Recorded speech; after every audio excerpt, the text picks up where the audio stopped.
Joining us from Canberra is the Assistant Treasurer and the Financial Services Minister, Stephen Jones. Minister, good to see you. Thanks for your time this morning. So I've certainly been feeling this. I've got 2 kids in childcare at the moment, and most people know that these rises are just getting away. But what's your response to those increases as pointed out by the ACCC? Look, on average, they've gone up by about 5% a year since 2018-19, and this year's no exception to that. They generally go up about this time in response to a national wage case. We had one a few weeks ago, which provided up to 5% increase. So not a surprise that centres are going to increase their fees in response to those increases in costs. Had we not put in place the $5.4 billion worth of extra support to households, families definitely would have gone backwards. But this is about ensuring that we can... Yeah, just looking at some of those figures there, 20%. I know you got the average there of 5%, but some have gone up by 20% in 4 years. I mean, yeah, which is that's about 5% a year. So that's okay. Over a year, over the course of each year. No, what I'm saying is that's exactly why we're putting in place this policy, Pete. Yeah.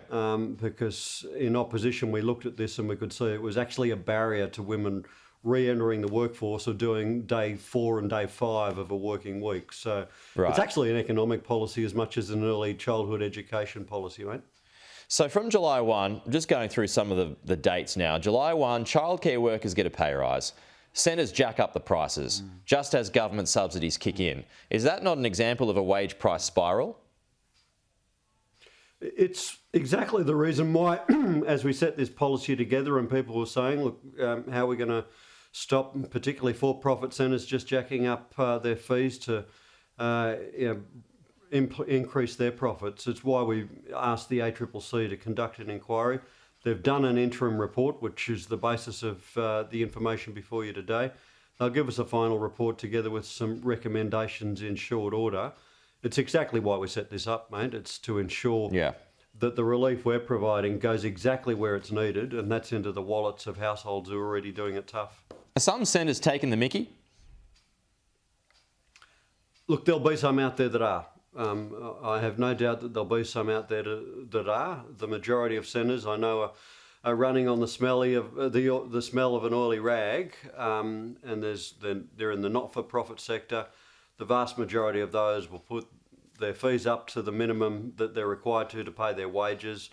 The relief that we're providing will provide support to households in response to that, and some. The data I've seen would show that in most of those centres in the not-for-profit area, as a very minimum, our additional support would enable people to take an additional day of childcare at no extra cost. And that's exactly the effect we're trying to get in here. We're trying to encourage more people to enter the workforce when we've got a very tight labour market. I just want to use Canada as example before I move on to the RBA. In Canada, its federal government is introducing universal childcare that costs $10 a day.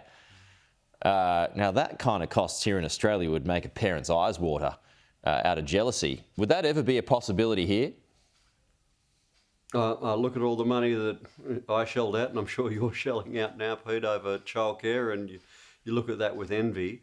The Canadian government is doing that in response to what they've seen as each state going its own way on this, and some states doing it well, some not doing it so well. We'll look at what the best model is for childcare. The Prime Minister has made it a priority. The Prime Minister said that he sees this as much economic policy as social policy. So our first move is to ensure that we're providing this relief through our $5.4 billion package. ACCC review into the impact of that and the efficiencies within the sector and competition within this sector.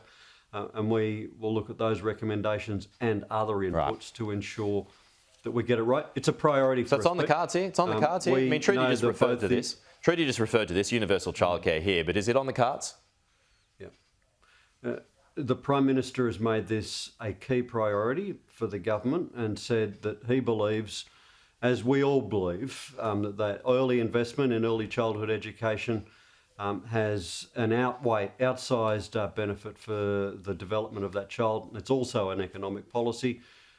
So, look, we'll bed this one down first, mate, before we start Okay. moving on to expanding or looking at other models. Okay, just quickly, about of time, but Australian reporting today. Stephen Kennedy is in front to replace Philip Lowe as governor. Our leads yesterday pointed to Jenny Wilkinson. Who's your preference?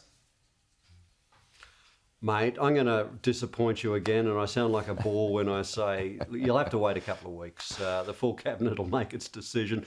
What I can say is all the names that you're speculating on are outstanding candidates, outstanding public servants who've already made a major contribution to public life, and we're very lucky to have a deep pool of people to draw from. Worth a try. Stephen Jones, appreciate it. We'll talk to you soon.